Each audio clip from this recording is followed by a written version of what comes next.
अब उस बाबा के विरुद्ध दस्तक जो 121 लोगों की जान लेने वाली भगदड़ के बीच से भागा तो अब तक पकड़ा नहीं गया, लेकिन अब उसी बाबा का एक और धोखा अपने ही भक्तों से सामने आ गया है।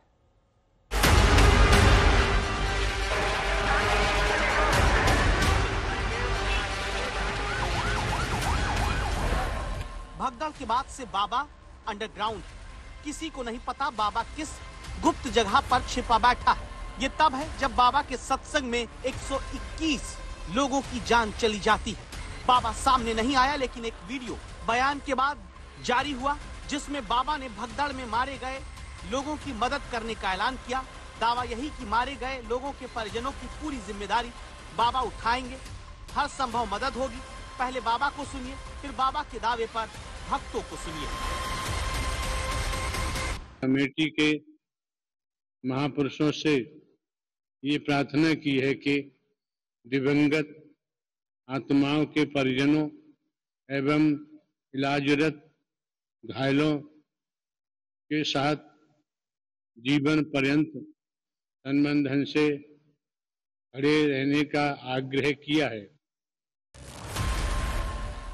अपने प्रवचन की तरह एक बार फिर बाबा ने भक्तों को माया जाल में फंसाया, क्योंकि भगदड़ में जान गंवाने वाले भक्तों के परिवार को अब तक बाबा नारायण हरि की तरफ से भेजी जाने वाली मदद का इंतजार है। आज तक संवाददाता सुशांत मेहरा मृतकों के घर पहुंचे। बाबा का एक और झूठ बेनकाब हो गया। मृतक चंद्र प्रभा के परिजनों ने बताया, अब तक ना तो बाबा की तरफ से किसी ने संपर्क किया, ना ही कोई मदद आई है। बाबा की तरफ से हमारे यहाँ कोई ना कमेटी वाला आया ना कोई। आपको लगता नहीं कि बाबा दोषी हैं? बाबा के जाने के बाद हादसा हुआ है, बाबा दोषी हैं या वहाँ जो मैं जिम्मेदार रहा हो। जब हमारे पास कोई मदद या जैसे आप आए आप पूछ रहे हैं, जो होती वो हकीकत बताते हैं। सरकार की तरफ से भेजी गई मदद पहुंच गई, लेकिन बाबा और उसकी टीम की तरफ से मृतकों के घर वालों की सुध तक नहीं ली गई।